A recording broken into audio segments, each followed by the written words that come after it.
Keadaan Otoritas Jasa Keuangan atau OJK setelah demo ini lagi banyak masalah, sehingga OJK menghimbau kepada pelaku jasa keuangan atau seperti pinjol boleh melakukan ini kepada nasabah yang galbay.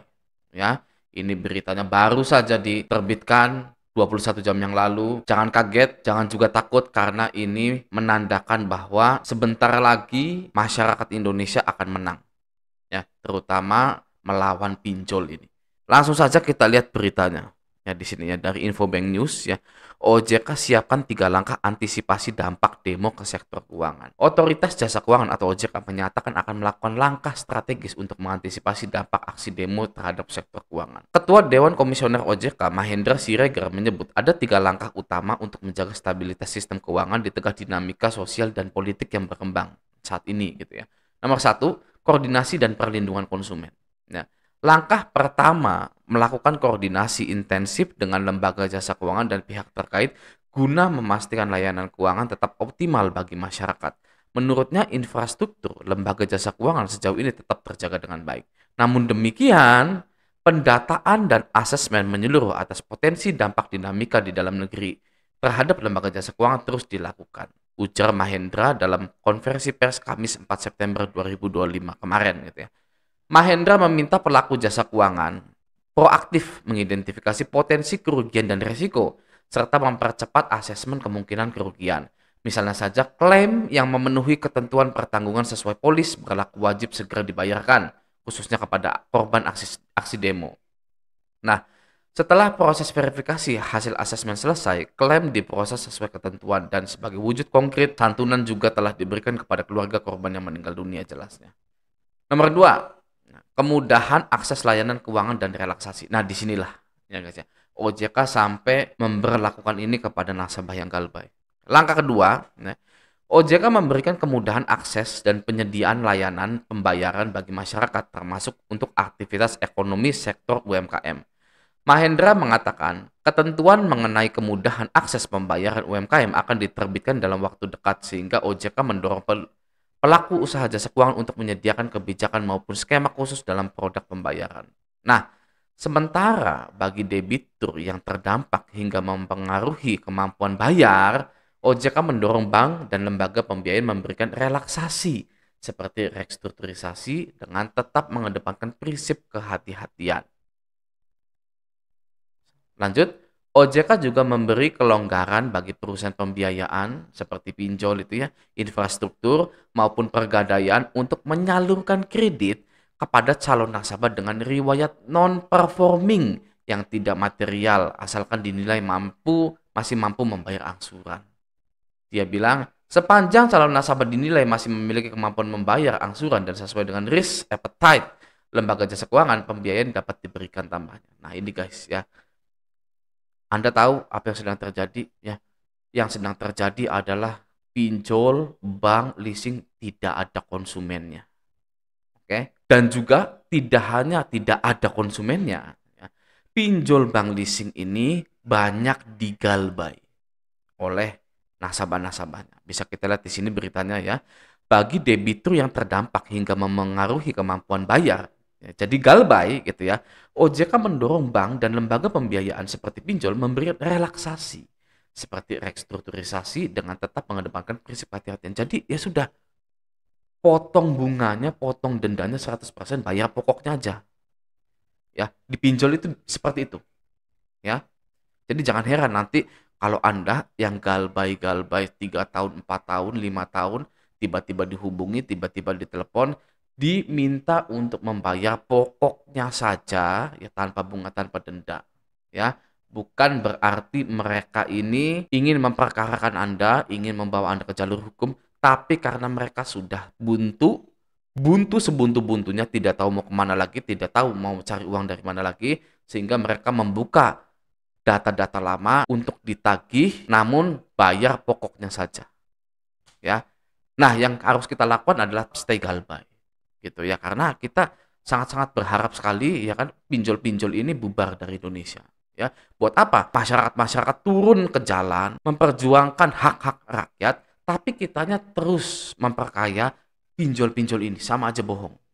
Ya, Mereka bisa dipukulin, ya kan, bisa ditangkepin, ya. Kalau bisa dibilang kita itu hanya diam di rumah galbay. Ya, itu adalah usaha kita untuk memberhentikan rezim pinjol-pinjol ini. Ya, pinjol beranak pinak, pinjol ini masih ada terus, ya kan? Oke, nah itu yang pertama ya. OJK menyuruh bahwa bank atau lembaga pembiayaan seperti pinjol memberikan potongan denda 100%. Karena OJK tahu mereka mau bangkrut. Oke, selanjutnya OJK juga memberi kelonggaran bagi perusahaan pembiayaan seperti pinjol ya maupun pegadaian untuk menyalurkan kredit kepada calon nasabah dengan riwayat non-performing. Apa artinya non-performing? Non-performing itu nasabah yang macet, yang menunggak, yang galbay. Itu non-performing, non-performing loan, tidak ada performanya utangnya, jadi galbay. Gitu.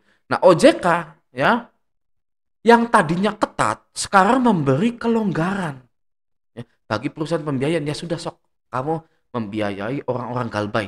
Sudah, yang penting dinilai ya masih mampu membayar angsuran.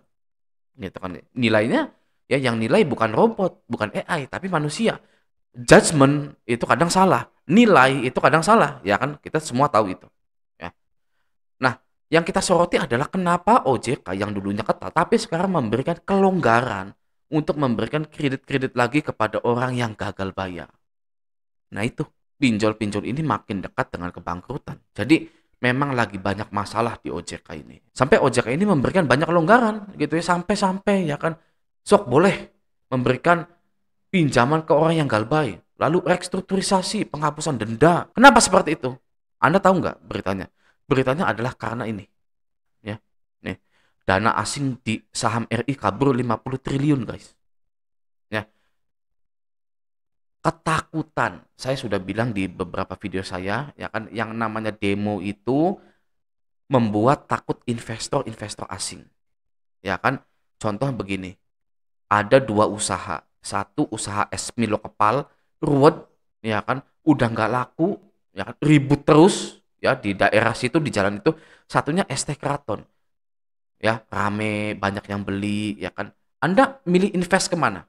Ya pastinya kita semua pilih invest ke es teh Kraton, ya daripada ke es Milo kepal yang sudah tidak ada, sudah ribut terus, ya kan, nggak ada pembelinya, ribut terus lagi, ya kan. Nah itu, investor melihat Indonesia itu seperti itu.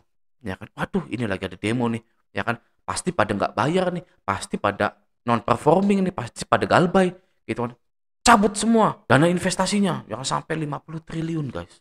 Bayangkan Indonesia kehilangan 50 triliun karena demo, ya kan. Apakah itu bagus? Bagus ya, anggota DPR, pejabat yang lainnya untuk mempertimbangkan lagi aturan-aturan yang sudah ada, ya kan.